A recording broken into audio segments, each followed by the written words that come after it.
I was the star of Dr. Wallace Adventure Club, a children's show that doesn't exist. Part 2. A story by user like I did. It probably goes without saying, but I felt fairly agitated after the call with Lee. Instead of getting answers, I was left with even more questions. It didn't help either that my mum acted even stranger around me and seemed to be avoiding me at all cost. I decided to go for a run so I could try to empty my head a little, but on my way out I was stopped by Helen.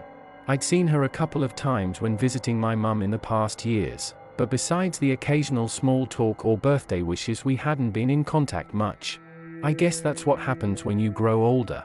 Life happens and you lose touch with your childhood friends. I wonder if that's what happened to me and my actor colleagues as well, or whether there was more to it. After seeing that tape last night and talking to Lee, I wasn't sure of anything anymore. Alex. Helen walked over and gave me a big hug.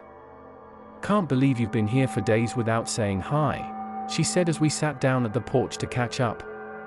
Sorry. I meant to, but I got a little distracted, I said. It felt strange that only a few days had passed since I sat in the car where that strange jingle activated something buried inside of me. I felt like I had just woken up from a dream just to realize I had entered a nightmare.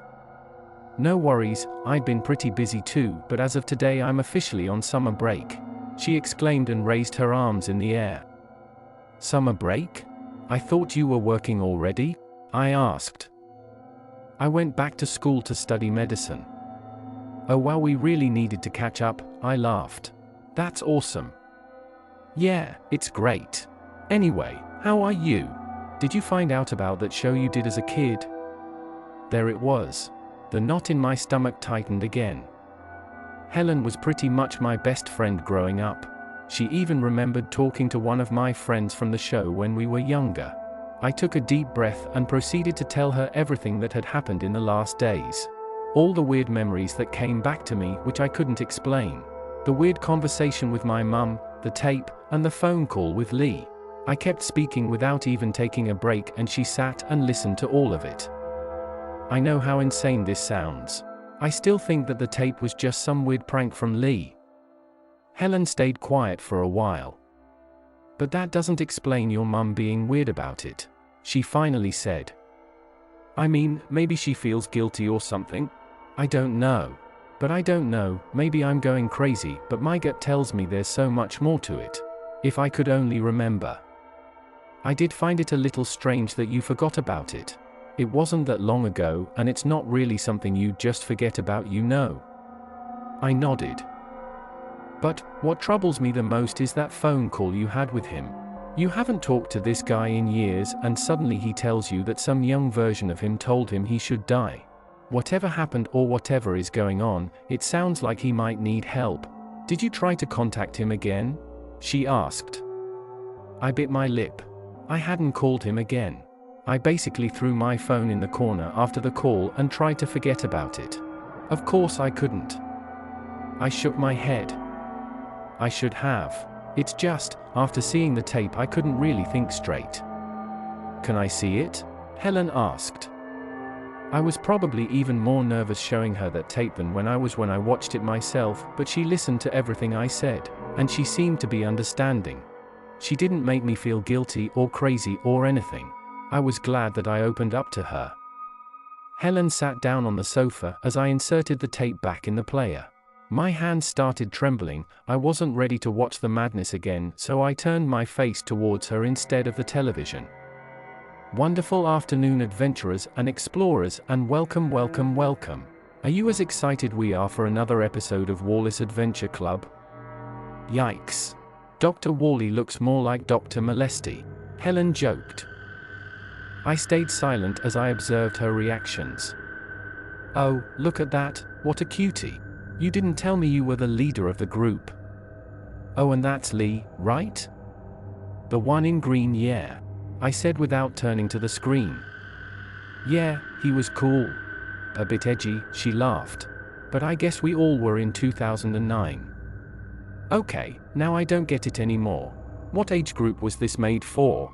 She asked and raised an eyebrow. There it was. She must be seeing the fucked up murder scene, I thought. For some reason she stayed weirdly calm. I finally turned my gaze to the television, but I didn't recognize what was going on. It didn't look like the scene I had seen yesterday. The four of us had a treasure map and were exploring something. The imagery reminded me of Willy Wonka's chocolate factory. There was no blood and no dead child lying on the floor, but it had to be the same tape I saw yesterday, as I had gone back to the moment where I started.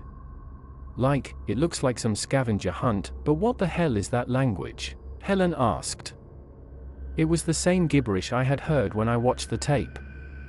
Wait, hand me the remote. She rewound the tape back to the starting moment. The moment where Dr. Worley introduces us.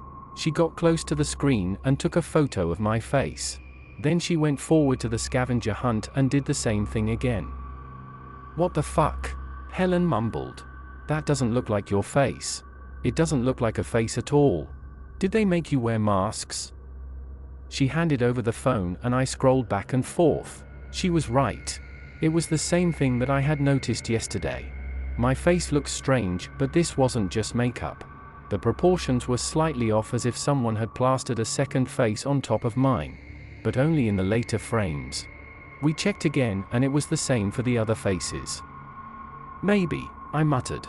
I honestly don't remember anything about the filming part. It would be strange to leave the introduction normal but change your looks for the rest.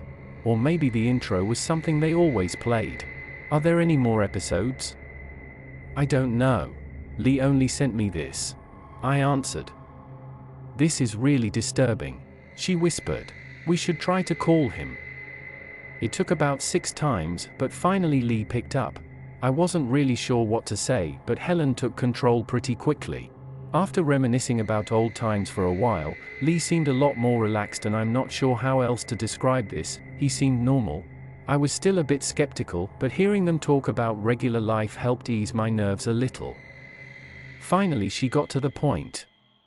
So Alex and I watched the tape. Are there different videos? 'Cause he saw something else than I did. No. It's one tape. One video. There is just this one episode. I probably shouldn't have sent it, but it's been creeping me the fuck out. I constantly have nightmares. And he stayed quiet for a while.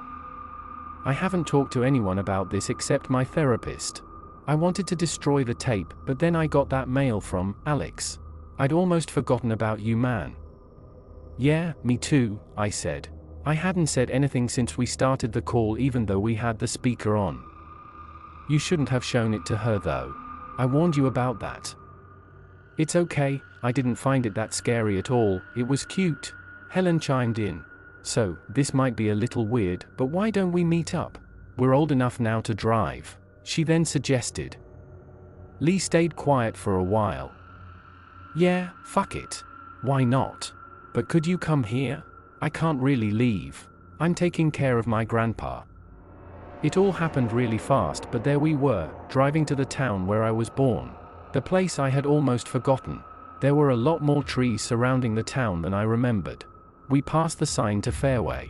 I remembered how Mum always talked about visiting the town sometime, but we never actually did. Marden. That's kind of a nasty name, Helen said as we passed another sign to a town. It's actually pretty nice. We went there a couple of times to go to the farmer's market. Well, the few times Mum was around. Helen gave me a sympathetic smile as we drove through more trees. And finally, there it was, the big sign saying welcome to Watton. A vivid but grey town somewhere in the middle of nowhere. I don't know what I was expecting. Some part of me kept thinking this was all some fucked up trap and we would be walking right into the arms of Dr. Worley himself. Instead, a slightly older version of the green boy from the video opened the door, with a shy smile on his face. You're not blonde anymore, he said towards me. From closer up I noticed the massive bags under his eyes. His voice had gotten deeper, but I guess so had mine. Nope, grown out of that I guess. I hesitated for a moment before going in for an awkward hug. And nice to finally meet you in real life, Helen.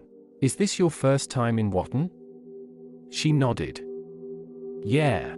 It's nice, she said with a friendly smile. No need to be polite. It's a garbage town, the only reason I still live here is my grandpa. Lee laughed and welcomed us inside. "I've been here before," I mumbled as we walked inside the house. Lee's parents had passed away when he was very young. His grandparents were the ones who raised him, but apparently his grandmother recently died as well. "Oh yeah, you came here sometimes after the show when your mum would work. You remember that?" I asked. He shook his head. "Not really, but we have some photos. I actually don't remember a lot from back then." "Yeah, sounds familiar. Have you been in contact with any of the other actors from that show? The girls?" Helen chimed in. "I chatted with Janie a few times, around the time I talked to you guys as well. I got my phone and sent him the response I'd gotten from her the other day." He nodded knowingly. "Yeah, that's pretty much what my last interaction with her looked like." Lee got us some cups and coffee as we sat around his kitchen table. It didn't take long for us to feel comfortable with each other, and the longer we talked, the more memories of my past came back. But still nothing about filming the show. "You know, I was actually a little nervous when you sent me that mail. Thought it was some sort of trap. Sounds ridiculous, right?" Lee said while he poured coffee in our cups. "Trap?" Helen raised an eyebrow. "From who?" "Don't know. Dr. Worley?" Lee laughed nervously.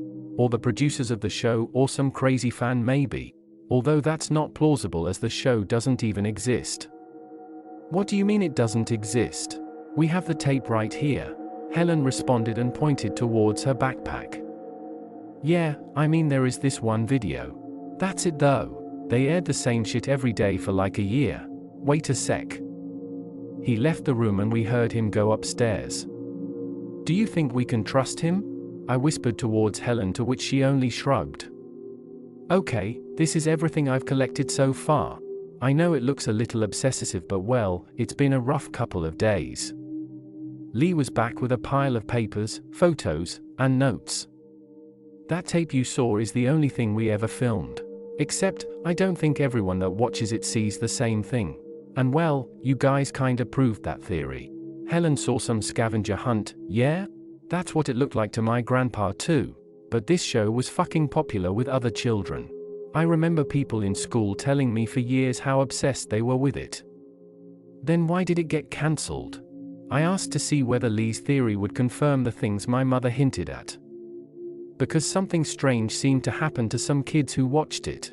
They'd disappear, some apparently started killing their pets and some killed themselves." I finished his sentence. "That's what it looked like. I don't know." "This is so fucked up," Helen mumbled. We went through some of the articles and it was true. There was a series of seriously messed up events taking place. For a while nobody realized that it was connected to Dr. Wallace Adventure Club, but then more and more parents found notes from their children saying they were going to explore a new world or similar stuff. The show was cancelled shortly after that. "What is this?" Helen asked as she held up a photo. A photo of the four of us with Dr. Worley taken in the studio. Except, Millie's face was blackened out. On top of our heads someone had written "murderer" in red letters with an arrow pointing towards me and Lee. Lee didn't say anything for a little while. It seemed as if he was carefully collecting his words. "Janie sent this to me," he finally said. That photo, it woke something up inside of me. Not a visual memory, but a feeling. A terrible feeling. Suddenly the jingle made its way back to my mind, but this time the sound was followed by a cry. My hand started shaking and I started sweating nervously. "Lee, is Millie dead?" He looked me straight in the eyes, with a look that matched mine. "I don't know," he whispered. "I can't find any information about her." "Sorry, Lee, but this is getting really strange." Helen quickly got up from her seat, her expression a mix out of fear and disgust. "I'm not buying this. You forgot about being part of some murder show and happened to remember it at the same time as Alex." I felt terrible seeing Helen so freaked out. And for bringing her here at all. We never even thought about Lee being dangerous, but what he said next made me understand everything better, even if it didn't necessarily help with the fear. I know how eerie this sounds. I'm going fucking insane myself, and hadn't Alex reached out, I don't know that. After seeing that tape, Man, I was so messed up. He took a deep breath. The memories didn't come out of nowhere. I heard that damn intro song. The weird melody. Dun dun doo doo dun, I mumbled. Where did you hear it? I added in a louder voice. I heard it on the radio. Well, my grandpa and I did. He's got dementia and doesn't remember much about anything, but when that spot came on, he suddenly whispered Dr. Worley and smiled at me. I had forgotten all about it for so many years, but after searching through our basement I found that tape. Helen and I shot each other a look. The spot? Was it for a burger place? I asked. Not sure if it was burgers, but I think it was called Larry's Wine and Dine or something. I got up from my chair, adrenaline was rushing through my body. I don't think that radio spot was a coincidence, Lee. Not if I heard it in a whole different state. I think Dr. Worley is trying to reach out to us. That is the second part of this story. Why did Helen and Lee's grandfather saw different on the tapes watched by Lee and Alex? What are those eerie photos sent by Janie to Lee? Is Dr. Worley really reaching out to the former casts of their children's show? Will they seek out the location of the radio spot? To know more on what will happen to the story, share and subscribe to this channel, and do not forget to turn on the notification bell to receive all the updates from us. And kindly like and share this video if you like this kind of content. Thank you for tuning in on our stories here at the Double Dutchman. Till our next story, we'll see you there.